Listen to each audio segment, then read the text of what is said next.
Title: Omenala no Ijo Ajuju, Tradition and Questions. In a quiet Igbo village called Amaigbo, there lived a young woman named Adaku. She was known for her kindness and beauty, admired by many in the village. One day, Adaku started feeling a strange pain in her stomach.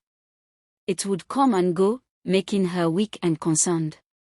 Her friends noticed, and soon, word spread that she might be under some form of manwu, mystical influence. Her family grew worried and decided to take her to the village healer, Dibia Ifeoma, a wise woman known for her deep knowledge of traditional medicine and spiritual practices. When Adaku arrived, the Dibia instructed her to lie down so she could examine her. It was unusual for women to be examined in this way by healers, but the pain was persistent, and they were running out of options.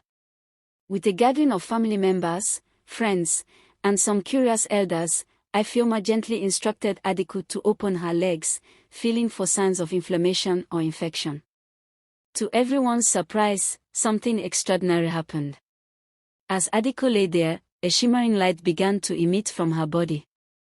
It was as though an ancestral force was revealing itself, causing shock and awe among everyone present.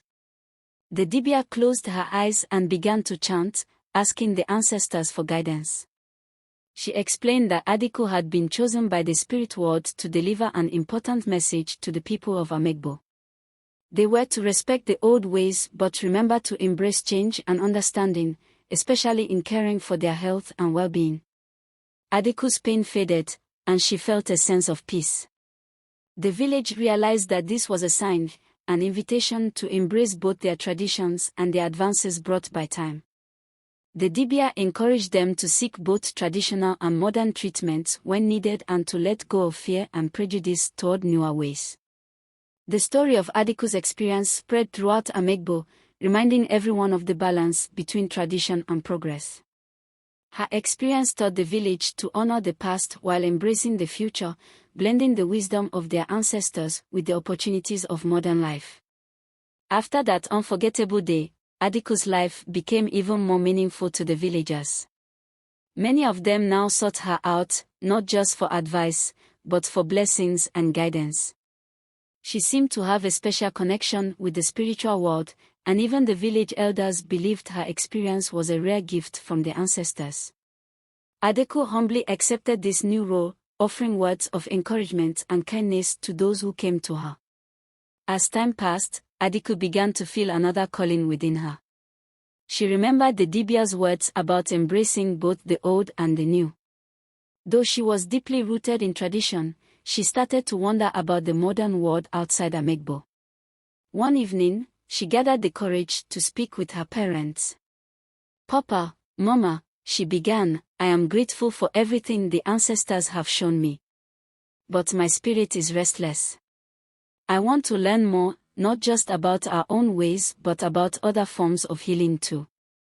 Her parents exchanged worried glances. Like most families in Amaigbo, they valued their customs deeply, but they also knew that the world outside their village was growing and changing fast. After a pause, her father nodded. "Adaku, your path is blessed. If you feel called to learn more, we will support you." With her family's blessing, Adaku made the brave decision to travel to a nearby city. There, she sought to understand modern medicine while honoring the wisdom of her village. She became an apprentice to a doctor, learning about anatomy, herbs, and various healing practices. Months turned into years, and soon Adaku was known both as a modern healer and a spiritual guide. She eventually returned to Amaigbo, combining her knowledge of traditional remedies with the medical knowledge she had gained. She would heal broken bones with herbs and careful bandages, guide women through childbirth with both ancestral practices and modern techniques, and speak to the spirits for guidance when medicine reached its limits. Adaku's work brought healing and harmony to Amaigbo. She became a bridge between the old and the new, respected by both her people and the communities she had trained with. Her story continued to inspire generations, a tale of courage, respect for tradition, and an open heart willing to embrace change. In Amaigbo, she was remembered not just as Adaku the healer, but as Eneni Ogu Oma, the mother who united wisdom, healing, and the spirit of progress.